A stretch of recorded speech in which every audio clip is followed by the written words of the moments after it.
Hello, my name is Lizzie. Each week I'm bringing along a different origami fold to encourage you to take time out for yourself. These films I'm making are all dedicated to my colleagues at UCH, a hospital in London, and it's to encourage staff to take time out for their self-care.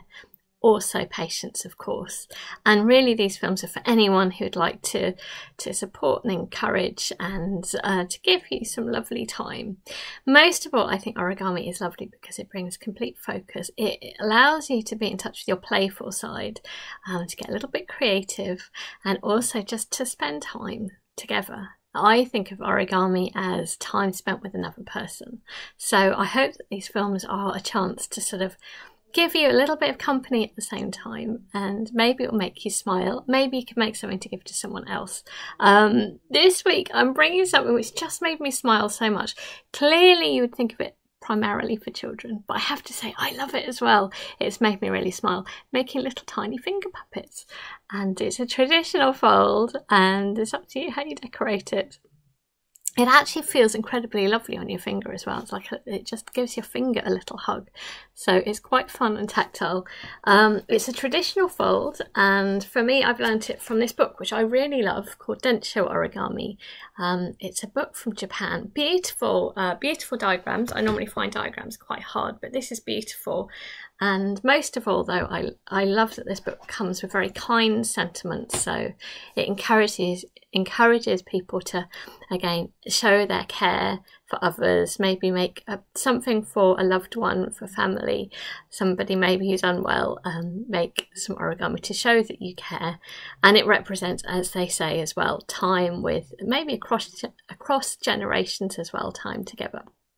So I hope you'll enjoy this one. As I said, I don't think it matters what age you are, it will make you smile.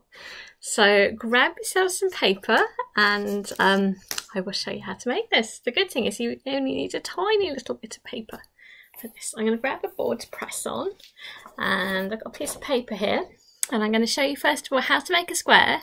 Then we're going to divide that square into 4, and we just use a little piece. If you have pens, I think this is one that's worth decorating. I'd love to see what you make too. Most of all, just allowing yourself to smile at something small and simple. So this is A4 paper. It wouldn't matter if it was letter paper. So I'm simply folding it in half, lining up the corners nicely. Take your time.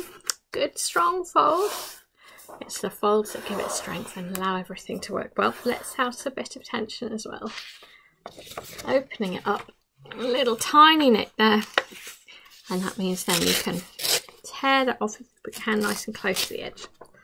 So I'm going to make a square here, which is the kind of standard size in origami really. Taking a corner, lining it up through that corner, nice little point. And I just need to remove the rectangle as well. So we take your time, turn it over, and pull it back, line it up. There we go. Again, checking everything's all lined up. I think it's been quite tidy and orderly, but that gives us a sense of calm, that we can get things in order, in place that we want them to be, and things will just work well. There we go. Right, so I've got a standard size square for origami, but we're gonna chop it up into 4. So we just want a quarter of this. So I'm just folding it over, getting smaller and smaller, but you can see you could do a little collection of 4 heads here from this one piece of paper.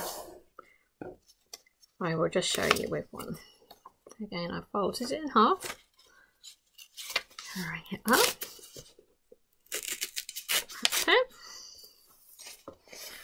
Folding it in half again, little square, and that's just the right size to sit on your finger. I guess if you did this from a very big piece of paper, maybe you could actually wear it as a cool little paper hat with ears. That would be quite fun to do.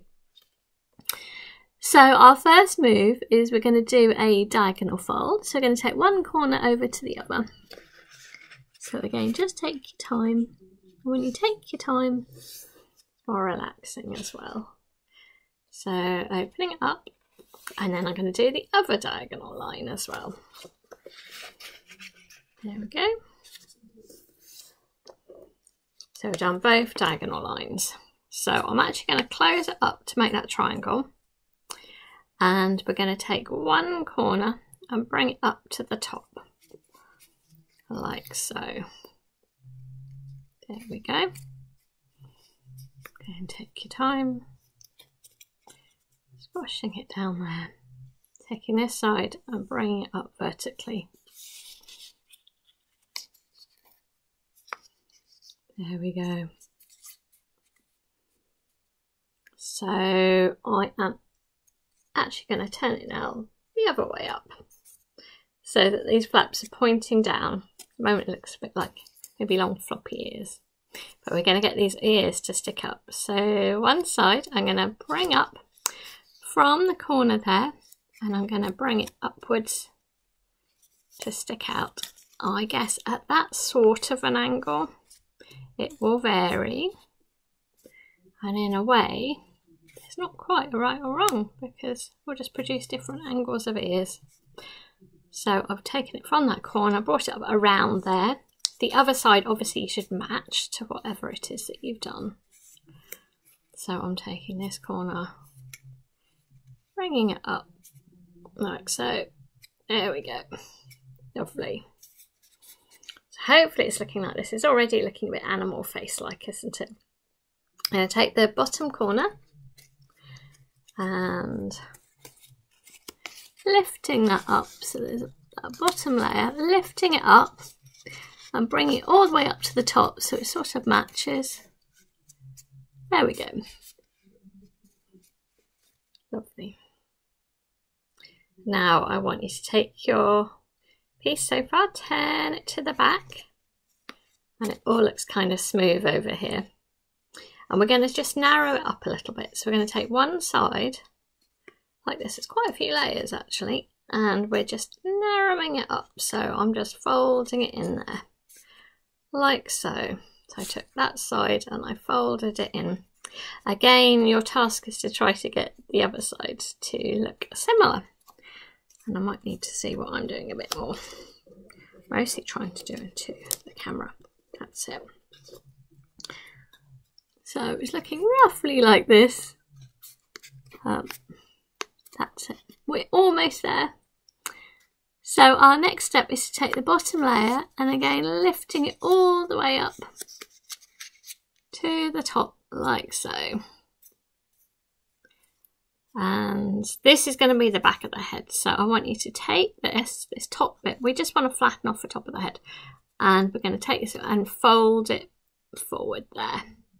So it doesn't look that neat, but it's fine. You won't end up seeing that. So that's the back of it.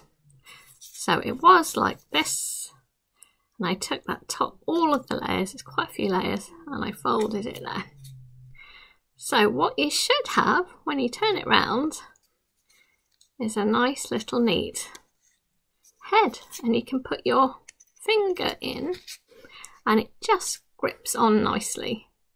So maybe you might do a very quick face on it. I'm going to do a very quick face on it. It has to be done, doesn't it? Grab a pen. No right or wrong when it comes to little face.